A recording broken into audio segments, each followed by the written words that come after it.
नमस्कार, आप देख रहे हैं हमारी खास पेशकश। मैं हूं आपके साथ बुशरा और सबसे पहले बात करेंगे जहां चुनाव के पहले बस्तर में राजनीतिक हत्याओं से माहौल पूरी तरह से गर्मा गया है। बीजेपी और कांग्रेस सरकार के बीच में वार और पलटवार का दौर तेज हो चला है। राज्य सरकार सीधे तौर पर बीजेपी के निशाने पर आ गई है। सवाल उठ रहे हैं कि क्या 2023 में बस्तर एक बार फिर से जीत और हार में निर्णायक भूमिका अदा कर पाएगा, और क्या पूरी तरह से बस्तर से साफ बीजेपी अपनी सियासत जमीन पर इन घटनाओं के जरिए मजबूत करने में लगी है। इस खास रिपोर्ट में आज बीजेपी के प्रदर्शन, डीजी के पत्र और कांग्रेस सरकार की रणनीति का विश्लेषण आज हम करेंगे। पहले एक रिपोर्ट देखिए। पहली राजनीतिक घटना नहीं है, पहले भी नक्सलियों के निशाने पर बस्तर के जनप्रतिनिधियों हमेशा से रहे हैं। 2023 में घटी झीरम घाटी नक्सल घटना की याद एक बार फिर से ताजा होने लगी है। बीजेपी नेताओं की हत्या नक्सलियों ने की है या कोई और साजिश का हिस्सा है, इसी की जांच होनी है और जांच की जिम्मेदारी राज्य सरकार एनआईए को देना चाहती है। डीजीपी ने बाकायदा एनआईए को पत्र लिखकर जांच की मांग की है। दूसरी तरफ कांग्रेस और बीजेपी के बीच सियासी जंग जारी है। बीजेपी इस मुद्दे को भुनाने में कोई कोर कसर नहीं छोड़ रही है। लगातार प्रदर्शन का दौर जारी है। आज भी जगदलपुर में बीजेपी ने प्रदर्शन किया और कल पूरे प्रदेश भर में चक्का जाम का ऐलान किया गया है। नक्सलियों द्वारा बीजेपी नेताओं की हत्या को लेकर आरोप प्रत्यारोप का दौर लगातार चल रहा है। मुख्यमंत्री भूपेश बघेल ने कहा कि बीजेपी इस पर धरना प्रदर्शन कर रही है। पहले भी जब जांच कर रहे थे तब इसे एनआईए ने टेक ओवर कर लिया था। एसआईटी जब हमने गठित की तब बीजेपी इसके खिलाफ कोर्ट भी गई।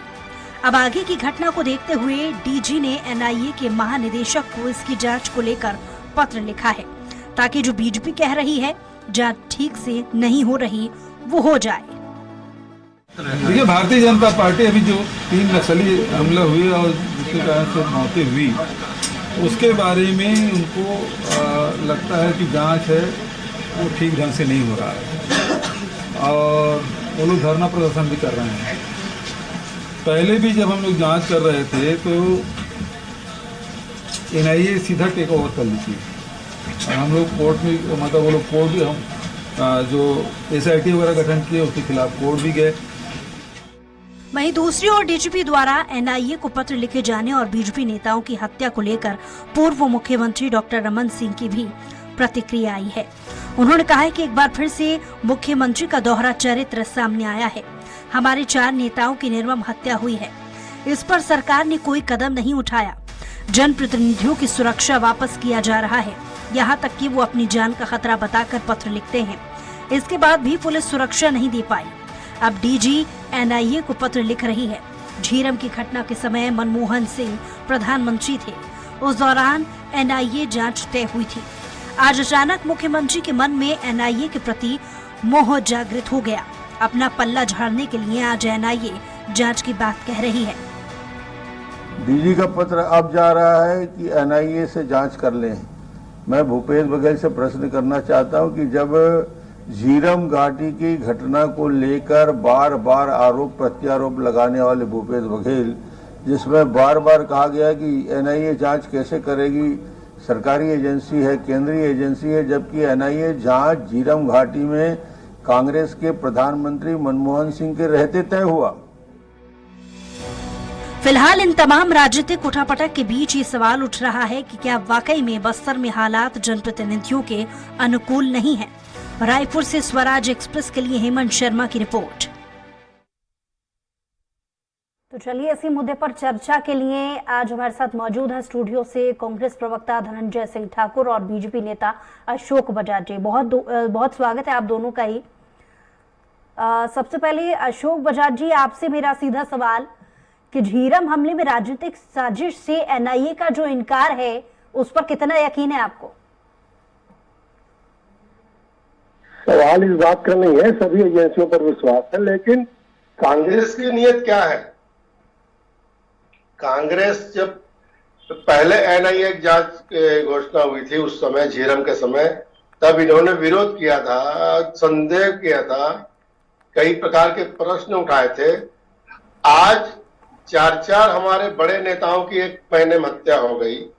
नीलकंठ जी, हमारे बुधराम जी, और हमारे भीमा मंडावी जी पे विधायक थे, उनकी हत्या हुई, सागर साहू जी की हत्या हुई।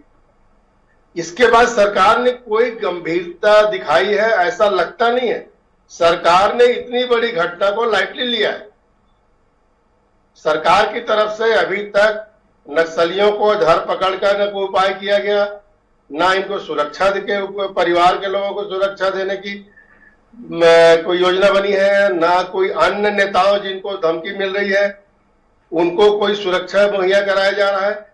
जो पहले से सुरक्षा मुहैया कराया गया था उनको भी वापस लिया जा रहा है।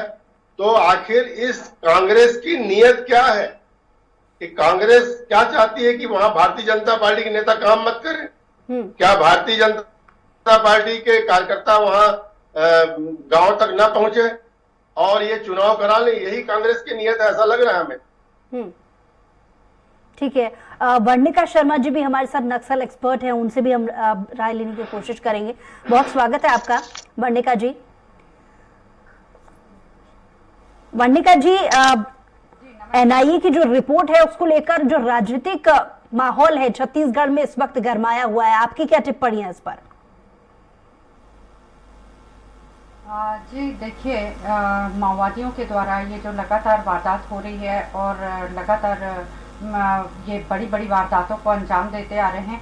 एक बात तो आप स्पष्ट रूप से देखेगा, इतिहास में भी या प्रीवियस कई घटनाओं को, कई सालों का आप उल्लेख देखेंगे तो स्पष्ट होगा कि जब जब चुनावी माहौल सामने आता है या ये पता चलता है कि हाँ अगले 6 महीनों में या अगले इस वर्ष में, आगामी दिनों में चुनाव या चुनावी वर्ष होता है, तो उस समय आप देखिएगा कि माओवादी वारदातें लगातार बढ़ती जाती हैं। और इसका ना एक रीजन स्पष्ट तौर पे दिखता है कि माओवादी कभी भी नहीं चाहते कि उन क्षेत्रों में नेतृत्व पनपे, क्योंकि यदि वो किसी एक को मारते हैं, शारीरिक रूप से एक व्यक्ति मरता है लेकिन ब्रेनेटिक रूप से 4 व्यक्ति मरते हैं, मतलब कि वो दहशत में आ जाते हैं। और इसका नतीजा ये निकलता है कि वो कभी भी आगे उस क्षेत्र में नेतृत्व को उभरने नहीं देना चाहते हैं।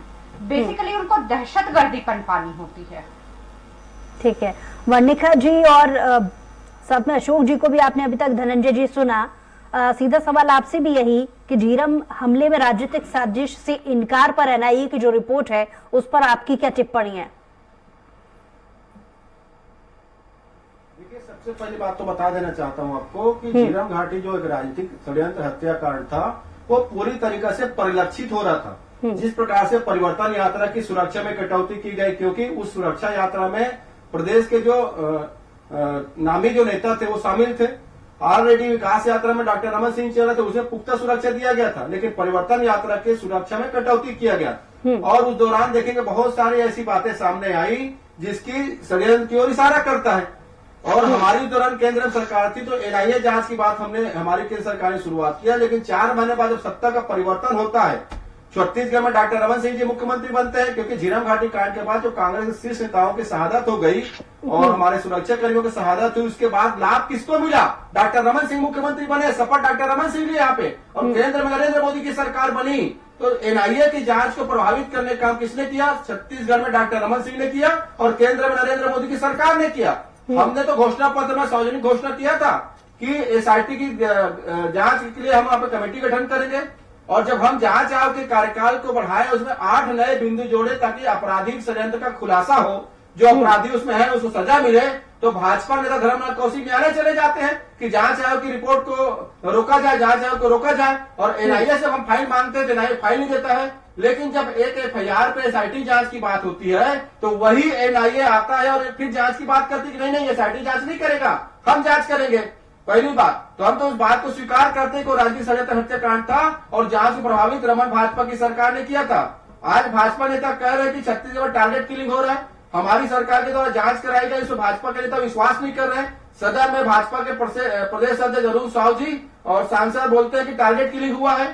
तो मैं तो कहना चाहता हूं ना, हमारी सरकार तो 4 कदम आगे बढ़कर इन भाजपा नेताओं को तो धन्यवाद देना चाहिए, भूपेश बघेल जी को, कि इनके जो टारगेट किलिंग के जो आरोप है, जो इनको प्रदेश के जांच एजेंसी पर भरोसा नहीं है, तो इनकी सरकार के एनआईए जांच कराने की बात कर रहे हैं। जब एनआईए की जांच की बात हो रही है तो भाजपा नेताओं को पसीना क्यों छूट रहा है? क्या भाजपा नेताओं का पोल खुल जाएगा? जो एक मासूम कार्यकर्ता की हत्या पर जो भाजपा राजनीति कर रही थी, लेकिन ऐसे कुछ ईडी के छापों को लेकर के ऐसे कुछ ईडी के छापों को लेकर कांग्रेस भी कहती नजर आई है। हम तो आज भी कह रहे हैं भाई, ईडी के छापा कहां पड़ना चाहिए? सोचिए ना बुसरा जी, अभी आप सदन की कार्यवाही उठा के देख लिए, स्वयं नरेंद्र मोदी जी ने सदन में स्वीकार किया है कि ईडी जो है विपक्षी नेताओं को परेशान कर रही है, विपक्षी नेताओं को एकता बनाने का काम किया ईडी ने।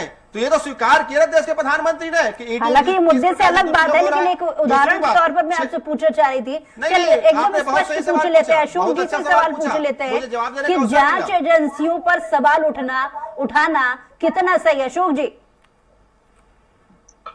देखिए बहन जी, ये इनका मैं धनंजय जी का आवाज स्पष्ट नहीं आ रही है, इसलिए मैं इनका जवाब नहीं सुन पाया हूं। लेकिन जांच एजेंसियों पर कांग्रेस वाले कभी भरोसा करते ही नहीं है। आज कैसे इन्होंने एनआईए पर भरोसा कर लिया? आपकी सरकार क्या कर रही है ये बताइए ना। ये कांग्रेस की सरकार, छत्तीसगढ़ की सरकार, इतनी बड़ी हृदय विदारक घटनाएं हो रही हैं, जनप्रतिनिधि जन सेवक मारे जा रहे हैं, सरकार की गंभीरता कहीं दृष्टिगोचर नहीं हो रही है। सरकार को गंभीरता से कार्रवाई करनी चाहिए।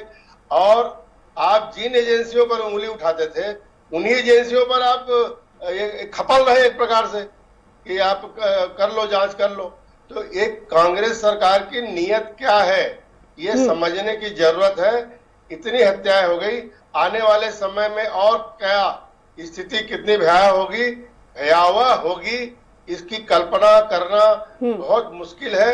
लेकिन कांग्रेस सरकार को ये जिम्मेदारी अपने ऊपर लेनी चाहिए कि उनके नाकामियों के कारण और नक्सलियों को बढ़ावा देने के कारण ये घटना घटित हुई है। और जिस प्रकार से इन लोगों ने शहरी क्षेत्रों में भी जो अराजक तत्व हैं उनको प्रोत्साहन दिया जा रहा है, उनकी पीठ थपथपाई जा रही है, उसका नतीजा है कि पूरे प्रदेश में अराजकता का माहौल बना हुआ है। और आए दिन देख लीजिए गुंडागर्दी की घटनाएं हो रही हैं, मारपीट घटनाएं हो रही हैं, चाकूबाजी घटनाएं हो रही हैं। धनंजय जी कुछ कहना चाह रहे हैं, धनंजय जी से पूछ लेती हूँ, वो कुछ कहना चाह रहे हैं, उनसे सवाल ले लेती हूँ, फिर लौट रही हूँ आपके पास। जी धनंजय जी। देखिए भूषण जी, मेरा एक गंभीर आरोप में लगाने जा रहा हूं। जिस प्रकार से झीरम घाटी जो राजनीतिक षड्यंत्र हत्याकांड था, इसके पीछे भाजपा नेताओं की साठगांठ थी, इसलिए उस जांच को प्रभावित किया गया। अभी जब दोबारा एनआईए जांच की बात कर रहे हैं तो एनआईए जांच को सुनकर भाजपा नेताओं का जो पसीना छूट रहा है ना, ये समझ में आता है कि भाजपा एक बार फिर छत्तीसगढ़ में षड्यंत्र कर रही थी, षड्यंत्रकारियों के साथ में थी। इसलिए अपने कार्यकर्ताओं का जब उसका हत्या हुआ, उसके लिए हमारी सरकार ने एनआईए जांच की बात की है। तो भाजपा नेताओं के पसीने इसीलिए छूट रहे हैं, इनको बात करना है कि ये षड्यंत्रकारी लोग हैं, ये षड्यंत्रकारी लोग हैं, जिससे आधार मानते हुए जांच हुई है। तो मैं करिए, बताइए ना, जनता को बताइए, प्रमाण कहाँ है आपके पास? मैं तो बोल रहा हूँ ना, इस हत्याकांड के पीछे भी भाजपा नेताओं की भूमिका है। इसीलिए एनआईए जांच के नाम से भाजपा नेताओं को पसीना छूट रहा है। जैसे झीरम घाटी कांड जो राजनीतिक षड्यंत्र हत्याकांड था, उसको कराने के बाद छत्तीसगढ़ में रमन सिंह पुनः शपथ लिए, भाजपा की सरकार बनी और उनकी केंद्र में सरकार बनी और षड्यंत्रकारियों को बचाने के लिए जांच को प्रभावित किया गया। आज भाजपा के कार्यकर्ता की हत्या के बाद हमारी सरकार 4 कदम आगे बढ़कर एनआईए जांच की बात की है, एनआईए जांच के लिए बात की है। तो भाजपा नेताओं को पसीना छूट रहा है ना, ये स्पष्ट संदेश दे रहा है कि यहाँ पे जो हत्या हुई है उसके पीछे भी भाजपा का राजनीतिक षड्यंत्र है। ये पर्दाफाश होता है, इनको स्वागत करना चाहिए। देखिए अगर आप एक एक करके बोलेंगे तो मैं सुन भी पाऊंगी और बोल भी पाऊंगी। धनंजय जी देखिए, आपने जो जिक्र किया, आपने उल्टा बीजेपी को यहाँ पर बीजेपी के नेता शामिल है, तो मैं एक चीज यहाँ पर जिक्र कर दूं, इंटेलिजेंस और नेताओं की सुरक्षा तंत्र की कथित असफलता से जुड़े किसी भी तथ्य को शामिल नहीं किया गया है। इसको लेकर के भी महाभारत जारी है। आप इस पर कुछ कहना चाह रहे हैं? पहले आपसे कमेंट ले लूं, फिर अशोक जी के पास पहुंचूंगी। देखिए मैं तो कह रहा हूं ना, हमारी सरकार ने भाजपा के द्वारा जो टारगेट किलिंग का आरोप लगाया गया है तो और राज्य की एजेंसियों ने जो जांच की, इस पर भरोसा नहीं जताया गया है, तब नहीं तो हम तो कह रहे ना कि एनआईए जांच कर आपने लेना। थोड़ी देर पहले जिक्र किया कि हम बीजेपी डरने के वाले लोग नेता नहीं हैं, शामिल हमारे थे। मन में कोई पाप नहीं है, लेकिन रमन सिंह के मन में पाप था। इसलिए विधानसभा में सीबीआई जांच झीरम घाटी के स्वीकार करने के बाद सीबीआई जांच नहीं कराए। ये रमन सिंह के मन में पाप था, ये भाजपा के मन में पाप था। और आज जब एसआईटी जांच किए तो धर्मलाल कौशिक न्यायालय जाकर जांच जो रुकवाए ना, इससे समझ में आता है कि झीरम घाटी कांड के पीछे भाजपा नेताओं की क्या भूमिका है, षड्यंत्रकारी को क्यों बचा रहे हैं। हम तो कह रहे हैं ना एनआईए की जांच होनी चाहिए। अगर भाजपा टारगेट किलिंग का आरोप लगा रहा है, हम जांच करा रहे हैं, हमको डरना चाहिए ना, लेकिन हम तो जांच करा रहे हैं और पसीना भाजपा नेताओं को ठीक छूट रहा है, है। वर्णिका जी से एक कमेंट ले लेते हैं। वर्णिका जी, आपने दोनों को सुना, अशोक जी को और धनंजय जी को। आपका एक छोटा सा कमेंट, फिर अशोक जी के पास लौट रहे हैं। जी बिल्कुल, इस विषय में मैं ये कहना चाहूंगी कि ये जो आरोप और प्रत्यारोप के दौर आरंभ होते हैं किसी भी घटना के बाद, तो घटनाओं की गंभीरता गौण हो जाती है और आरोप और प्रत्यारोप सबसे ऊपर हो जाते हैं। कभी कहीं पे मैंने एक कार्टूनिस्ट का कार्टून देखा था कि माओवादी अपनी घटना को अंजाम देके दहशत फैला के उस क्षेत्र में नेतृत्व की जड़ों को खत्म करके आगे निकल रहे होते थे और पक्ष और प्रतिपक्ष आपस में लड़ाई कर रहे होते थे। अभी वर्तमान में बहुत ज्यादा जरूरत होती है कि जब भी हम चुनावी वर्ष में होते हैं या जब किसी महत्वपूर्ण योजना को अंजाम देने वाले होते हैं, उस वर्ष में हमको सतर्कता के साथ एक एकीकृत योजना बना के काम करने की जरूरत होती है। उस समय हम विभेदक रणनीति को खेल रहे होते हैं, तो इस चीज पे बहुत ज्यादा गौर करने की जरूरत है। जब भी हम अपनी पीठ थपथपा रहे होते हैं कि अगले क्षेत्र में माओवादी कम हो गए हैं, तो हमको उसके पहले ये जांच लेना चाहिए कि माओवादी कम हुए हैं या उनकी उपस्थिति में या आमद में ट्रांसफॉर्मेशन हुए हैं। जिस दिन हम इस चीज को समझने लग जाएंगे तो निश्चित ही उनकी किल 1 और हिट 4 की स्ट्रेटेजी पे एक्शन प्लान बनने शुरू होंगे। ठीक है वर्णिका जी, आपकी बात बहुत अच्छे से मैंने सुनी और इसलिए आपका जवाब पहले चाह रही थी मैं। एक हाईलाइट जो है इस पूरी एजेंसी के द्वारा जो मीडिया के सामने जो रिपोर्ट पेश की गई, अभी तक जो जानकारी है, वो एक बिंदु में आप दोनों ही को सुनाना चाहूंगी। उसके बाद अगला जवाब अशोक जी आपसे। एजेंसी द्वारा साफ किया गया है कि 3 करोड़ का इनामी नक्सली मुपल्ला लक्ष्मण राव उर्फ गणपति झीरम घाटी हमले में मास्टरमाइंड नहीं था। अब ऐसे में चार्जशीट दाखिल जो की गई थी, एजेंसी इसकी पहल पर गिरफ्तार चार्जशीट जो दाखिल की गई थी, उसमें कौन कौन से ऐसे बिंदु हैं जो शामिल नहीं किए गए थे, संशय की स्थिति क्यों बनी हुई है, ये जवाब मैं आपसे इसलिए चाह रही हूँ क्योंकि सवाल बीजेपी की तरफ से भी उठ रहा है। अशोक जी। जी, मैं आपकी आवाज स्पष्ट नहीं है, किसको क्या माफ किया गया करके। चलिए मैं लौट रही हूँ आपके पास। धनंजय जी से पहले पर जवाब ले देते। धनंजय जी, आपने सवाल सुना मेरा? निश्चित तौर पर आपने उस बात का पर्दाफाश किया है कि एनआईए ने जो जांच किया उसमें जो हार्डकोर नक्सली था जिनके ऊपर 3 करोड़ का इनाम घोषित किया गया था, उसको उस घटनाक्रम का मास्टरमाइंड नहीं माना गया। यही तो संकट वो पैदा करता है ना, किस प्रकार से षड्यंत्रकारी को बचाया गया। और हम तो ये कह रहे हैं ना, कांग्रेस भी इस पर सवाल उठा रही है। हम उठा रहे ना इसके। बुशरा जी, बहुत अच्छा सवाल आपने पूछा है भाई। उस परिवर्तन यात्रा में जो लोग शामिल थे, जिन्होंने अपनों को खोया है, उस परिवर्तन यात्रा में जिन्होंने गोली खाया है, उससे एनआईए पूछताछ नहीं करती है। हम तो स्पष्ट मन से कहे थे कि तत्कालीन केंद्रीय गृह मंत्री से भी एनआईए पूछताछ करे, तत्कालीन मुख्यमंत्री डॉक्टर रमन सिंह जी पूछताछ करे। क्या एनआईए ने पूछताछ किया क्या? इससे तो समझ में आता है कैसे नरेंद्र मोदी की सरकार एनआईए की जांच को प्रभावित की और छत्तीसगढ़ भाजपा में की सरकार थी, उसने जांच को प्रभावित की। और हम तो बड़े मन से, जो भाजपा आरोप लगा रही है ना, हमारी सरकार को तो भाजपा नेताओं को धन्यवाद देना चाहिए। उनके आरोप पर हम उनके केंद्रीय जेल से जांच कराना चाहते हैं तो पसीना इनको छूट रहा है, ये सवाल पैदा कर रहे हैं। मतलब समझ सकते हैं ना कि किस प्रकार से सवाल पैदा कर रही है। अशोक जी, आपसे बहुत छोटा बिल्कुल सिंपल सवाल मैं पूछूंगी। झीरम हमले का मुख्य सूत्रधार किसे मानते हैं? देखिए, ये इस झीरम कांड में राजनीति क्या है इसको तलाशना पड़ेगा, लेकिन धनंजय जी ये बताएं कि जांच एजेंसियों की जांच की प्रक्रिया क्या होगी। ये भाजपा कांग्रेस थोड़ी तय करेगी, कांग्रेस के भाजपा के नेता थोड़ी तय करेंगे। वो बिल्कुल सही बात कर रहे हैं, किससे बयान लेना है, बिल्कुल सही बात कर रहे हैं, किसका कर रहा है ये तय करेंगे। लेकिन चश्मदीद गवाह कौन है झीरम का? लेकिन पीड़ित पक्ष से पूछेंगे ना, सुनिए भैया, पीड़ित पक्ष से पूछेंगे ना, जो घायल उनसे पूछेंगे ना, अभी तक प्रमाण को कि हवा में चले जाएंगे। सामने लाए ना भाई कि जनता आपके पास क्या प्रमाण है। ये जनता के सामने आना चाहिए, जनता ताकि देखना भाजपा चाहती है, जिस षड्यंत्रकारी को बचा रही है उसको अवसर मिल जाए, ताकि भाजपा जिस षड्यंत्रकारी को बचा रही है अब तक उसको अवसर मिल जाए बचने का, और झीरम घाटी कांड के षड्यंत्रकारियों को मौका मिल जाए बचने का। अरे क्यों भूपेश बघेल जी से पूछताछ नहीं की एनआईए ने? क्यों भूपेश बघेल जी से पूछताछ नहीं की? जांच आयोग ने बताओ तो मेरे को, जब हम सार्वजनिक तौर पर कर रहे हैं, सबूत हमारे पास में है, तो एनआईए ने क्यों पूछताछ नहीं किया? क्या उनको रमन सिंह ने मना किया था? क्या उनको नरेंद्र मोदी ने मना किए थे? ये कानून व्यवस्था संभालने में शहर से लेकर गांव तक आप तो अपने कार्यकर्ताओं का लाश पर राजनीति कर रहे हो, बजाय जी आपको शर्म आना चाहिए भाजपा नेताओं को। समझ रही है हमारी सरकार तो आपको न्याय दिलाने के लिए काम कर रही है, हम एनआईए जांच करा रहे हैं अपराधी को पकड़ने के लिए, और भाजपा नेताओं के पसीने छूट रहे हैं। ये रिश्ता क्या बताता है, क्या संदेश देता है ये? चलिए वर्णिका जी से मेरा सवाल, वर्णिका जी इधर मत करिए, वर्णिका जी आपसे मेरा सवाल, यहाँ पर दोनों ही पक्ष को हमने यहाँ पर जब सुना, धनंजय जी को और अशोक जी को, एक सवाल यहाँ पर यही उठ रहा है, एक गुत्थी सी यहाँ पर उलझ गई है, समझ ही नहीं आ रहा है कि सवाल उठा कहां से रहे हैं। क्योंकि देखिए एक तरफ जांच एजेंसी को लेकर सवाल उठ रहे हैं, दूसरी तरफ मौजूदा वक्त में उस वक्त जो सरकार थी उसको लेकर के सवाल उठा रहे हैं, सूत्रधार कौन था इसको लेकर के भी अपना सवाल उठाया जा रहा है। क्या कहेंगे आप इस पर? दिक्कत तो यही है ना कि सवाल ही लगातार उठ रहे हैं, उत्तर की तैयारी कोई नहीं कर रहा है। सबसे पहली बात यह होती है कि जब भी माओइस्ट इंसर्जेंसी किसी घटना को अंजाम देती है, हम सीधा किसी सुरक्षा अथवा जांच एजेंसी के लिए आगे बढ़ते हैं, और सुरक्षा और जांच एजेंसी पे चाहे वो कहीं की भी हो एक विश्वास होता है। हमको उसको ये नहीं मानना चाहिए कि वो किसी बायस्ड सोच से ग्रसित होगी करके।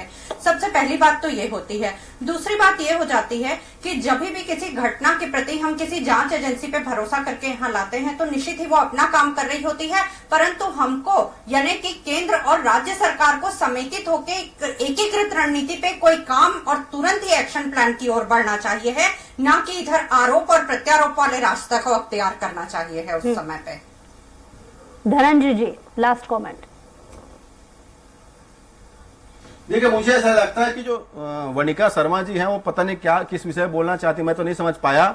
हम तो कह रहे हैं अगर पीड़ित को जब तक न्याय नहीं मिलता तब तक पीड़ित को न्याय के लिए गुहार लगाने की आजादी है, और वही हुआ है। मैंने कहा ना झीरम घाटी कांड होता है, जिन्होंने अपनों को खोया, जो उस परिवर्तन यात्रा में जो शामिल थे, जिनको गोलियां लगी है, उनसे तो पूछताछ दोनों ना तो जांच आयोग ने किया ना एनआईए ने किया, और अभी आपने भी स्पष्ट किया सार्वजनिक तौर पर कि 3 करोड़ के जो हार्डकोर नक्सली थे उसको अपराधी माना नहीं गया है। तो एनआईए ने जांच किसका किया भाई? और उस जांच को प्रभावित करने का काम किसने किया? केंद्र में तो इनकी सरकार है ना, राज्य में इनकी सरकार थी। और मैंने बड़ा आरोप लगा रहा हूं ना, अभी जिस प्रकार से हमारी सरकार ने आगे बढ़कर भाजपा के आरोप पर जांच कराने की बात कही है, तो भाजपा नेताओं को तकलीफ क्यों हो रही है? इनको जांच का स्वागत करना चाहिए ना।